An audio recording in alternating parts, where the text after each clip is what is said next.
Hello students, welcome to our channel the learning hub. तो आज class 12 की chemistry में जो सरफेस केमिस्ट्री चैप्टर है उसमें एड्सॉर्प्शन आइसोथर्म को हम आपके साथ डिस्कस करेंगे। तो एड्सॉर्प्शन आइसोथर्म, पहले इसी दो वर्ड का मतलब समझते हैं। एड्सॉर्प्शन का प्रोसेस क्या होता है ये मैंने आपको समझा ही दिया, कितने टाइप का होता है और क्या क्या इसके फैक्टर्स अफेक्ट करते हैं। ये तीनों टॉपिक हमने प्रीवियस वीडियो में कवर कर लिया था।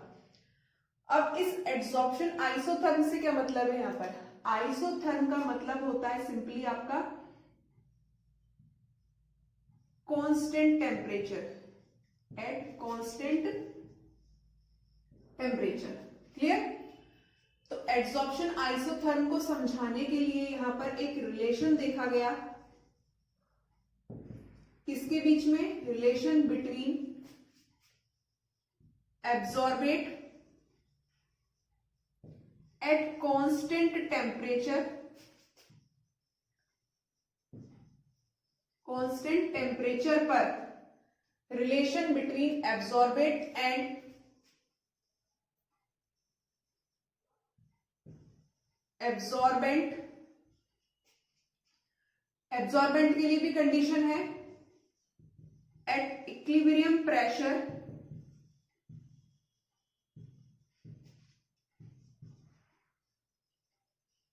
और कंसंट्रेशन।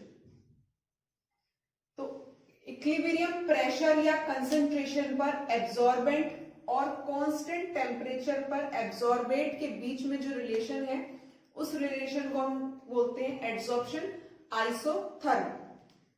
ठीक, समझ में आया?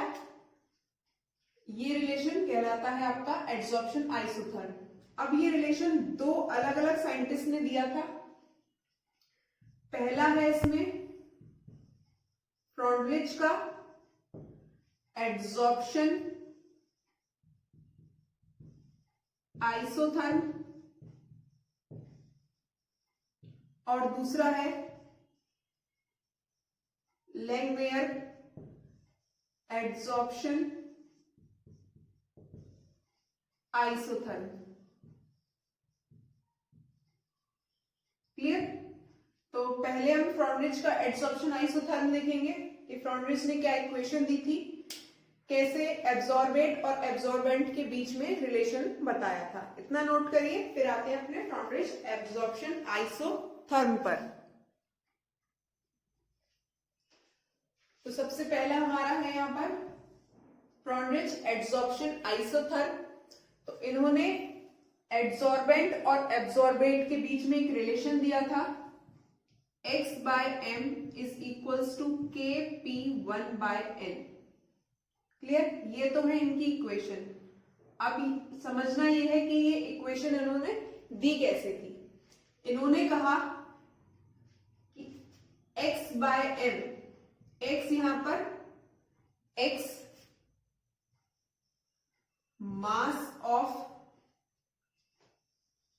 मास ऑफ एब्जॉर्ब्ड गैस, मतलब ये है एब्जॉर्बेट और mass of absorbent, mass of absorbent. P यहां प्रेशर, इस इक्वेशन में P प्रेशर है, N होता है कंसंट्रेशन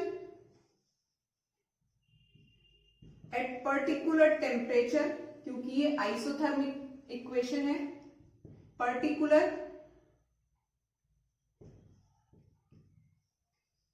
टेम्परेचर, और K होता है यहां कांस्टेंट। अगर हम x by m versus p के बीच में ग्राफ प्लॉट करते हैं तो ये ग्राफ कुछ इस तरह का आता है। x by m और p के बीच में जब हम ग्राफ प्लॉट करते हैं तो ये कुछ इस तरह का ग्राफ आएगा।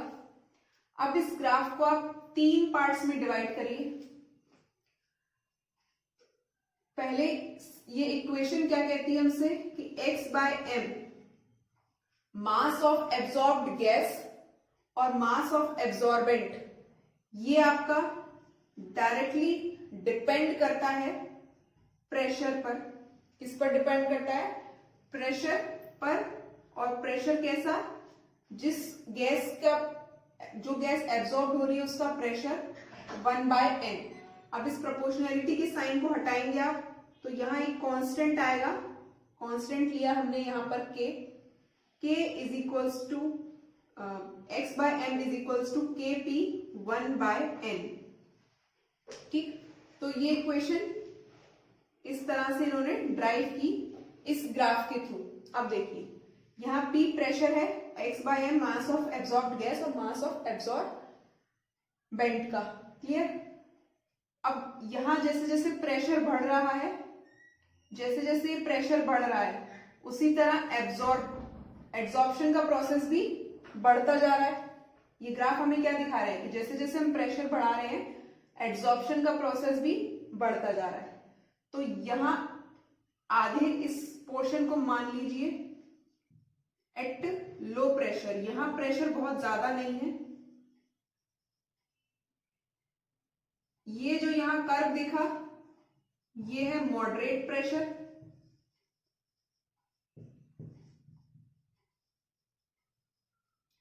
और ये जब ग्राफ स्ट्रेट हो रहा है कुछ कुछ, तो ये है एट हाई प्रेशर। 3 पार्ट्स में डिवाइड हुआ ये ग्राफ। अब कंडीशन लेनी है कि लो प्रेशर पर, मॉडरेट प्रेशर पर और हाई प्रेशर पर एड्सॉर्प्शन के प्रोसेस में क्या चेंजेस आएंगे। तो पहला देखते हैं हम एट लो प्रेशर पर।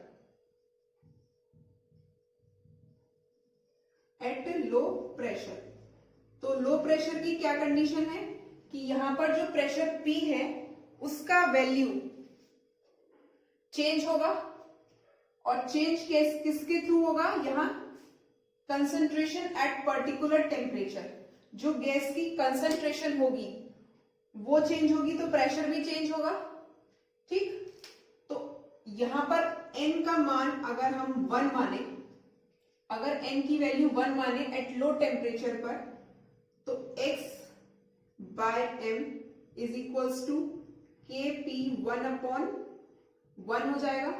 तो x/m is equals to kp, तो हम कह सकते हैं कि x/m is directly proportional to p, directly proportional to p। तो लो प्रेशर पर, जब प्रेशर बहुत ज्यादा कम है, तो उस वक्त एड्सॉर्प्शन पूरी तरह किस पर डिपेंड कर रहा है? आपका प्रेशर पर। किस पर डिपेंड करेगा? प्रेशर पर। अब दूसरी कंडीशन लेते हैं B, eight moderate pressure. Eight moderate pressure, moderate pressure पर देखिए, मॉडरेट प्रेशर पर हमें n की वैल्यू, मॉडरेट प्रेशर पर हमने n की वैल्यू मानी ग्रेटर देन 1 से ज्यादा वैल्यू है। तो उस कंडीशन में x/m is equals to kp। अब ये ज्यादा है 1 से, n का वैल्यू, तो x/m is directly proportional to p 1/n। तो यहां पर जो एड्सॉर्प्शन है x/m, ये टोटल x/m क्या है? पूरा एड्सॉर्प्शन। तो यहां एड्सॉर्प्शन प्रेशर और 1/n, प्रेशर और कंसंट्रेशन एट पर्टिकुलर टेम्परेचर पर भी डिपेंड करेगा। दोनों चीजों पर डिपेंड करेगा मॉडरेट प्रेशर पर। ठीक, अब तीसरी कंडीशन लेते हैं हम यहां पर। यहां नीचे तक दिख रहा है, चलिए यहां लिख देते हैं हम तीसरी कंडीशन एट हाई टेम्परेचर पर।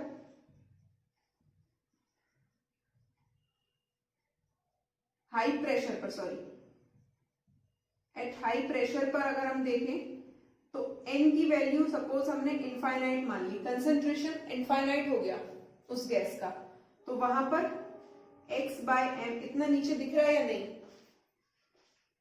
आ रहा है अभी नजर।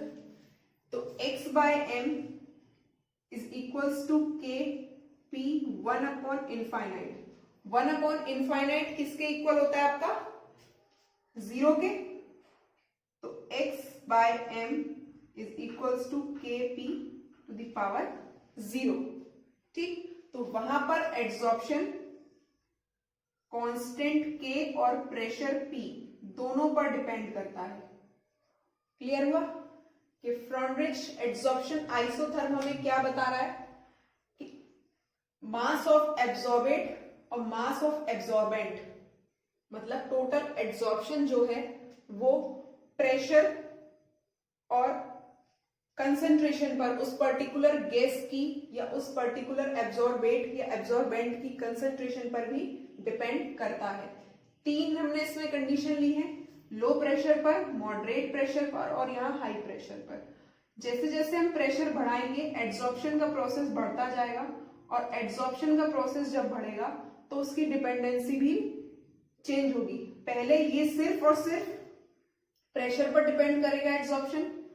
प्रेशर के बाद जब ये मॉडरेट प्रेशर पर आएगा तो वहां पर एड्सॉर्प्शन कांस्टेंट के प्रेशर और कंसंट्रेशन ऑफ एब्जॉर्बेंट और एब्जॉर्बेट पर डिपेंड करेगा। और जैसे ये हाई प्रेशर पर चला जाएगा, बहुत ज्यादा प्रेशर लगने लगेगा उस एब्जॉर्बेट का एब्जॉर्बेंट के ऊपर, तो वहां पर उसकी जो एड्सॉर्प्शन है वो सिर्फ प्रेशर और उसके कांस्टेंट पर, के कांस्टेंट और प्रेशर पर डिपेंड करेगा। ठीक, ये आपको ये फ्रॉन्ड्रिच का एड्सॉर्प्शन आइसोथर्म। अब ये जो फ्रॉन्ड्रिच का एड्सॉर्प्शन आइसोथर्म है, इस इक्वेशन में ये ग्राफ बना। अगर हम इस इक्वेशन का लॉग ले लें, x बाय एम और k के लिए, सॉरी p के लिए अगर हम लॉग ले लें तो वहां इक्वेशन कैसे चेंज होगी उसको देखते हैं।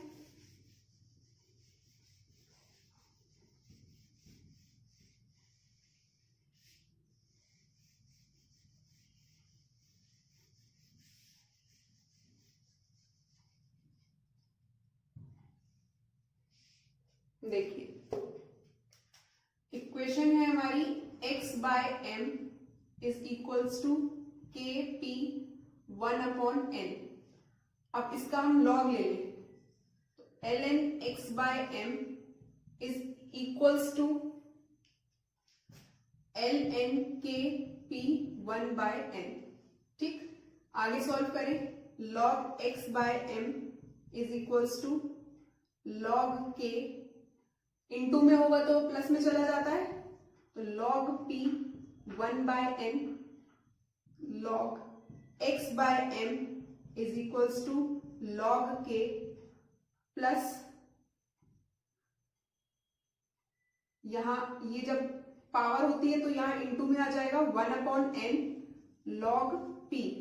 ठीक, अब इस log x बाय m और log k p 1/n के बीच में जब हम ग्राफ प्लॉट करते हैं, log x by m versus log p के बीच में जब हम ग्राफ प्लॉट करेंगे तो ये ग्राफ स्ट्रेट लाइन ग्राफ आता है। क्या आता है यहां पर? Straight line graph. और यहां ये इंटरसेप्ट क्या दिखाता है? यहां पर इंटरसेप्ट, ये इंटरसेप्ट c होता है। स्ट्रेट लाइन ग्राफ की, स्ट्रेट लाइन की इक्वेशन क्या होती है? y is equals to m x plus c. तो ये इंटरसेप्ट c हो गया, ये स्लोप हो गया, ये x एक्सिस, ये y एक्सिस। क्लियर? ये स्लोप। अब इस स्ट्रेट लाइन इक्वेशन को आप कंपेयर कीजिए इस इक्वेशन के साथ। y एक्सिस पर क्या है हमारा? यहां लिख लीजिए y is equals to m x plus c. तो y के साथ क्या आएगा आपका? log n log x by m। Intercept c, intercept c ये किसके इक्वल रहेगा आपका? c। इस इक्वेशन में आप देखिए तो ये होगा हमारा log k के बराबर। x एक्सिस पर log p है x एक्सिस पर log p, और m हो जाएगा हमारा 1/n के इक्वल। तो जब इस इक्वेशन को हमने स्ट्रेट लाइन इक्वेशन के साथ कंपेयर किया तो हमारी इक्वेशन क्या निकल कर आएगी, मैं यहां लिख देती हूं, log x/m is equals to, m की जगह हमने क्या माना है 1/n, m की वैल्यू हमारी आई है 1/n, x की जगह आया है log p प्लस c की जगह आया है log k, ये इंटरसेप्ट c, तो ये हो जाएगा log k। तो ये हो गई हमारी फ्रॉन्ड्रिच एड्सॉर्प्शन आइसोथर्म की इक्वेशन log के साथ। अगर हमारे पास log की वैल्यूज दी होंगी तो इस तरह भी हम इसको कैलकुलेट कर सकते हैं। नोट करिए इसे, ठीक। तो ये क्या है हमारी फ्रॉन्ड्रिच एड्सॉर्प्शन आइसोथर्म, ठीक। आया समझ में? चलिए, थैंक्स फॉर वॉचिंग। अगर आपको ये वीडियो पसंद आया तो please like the video and don't forget to subscribe the channel. Thanks for watching and as always God bless you all.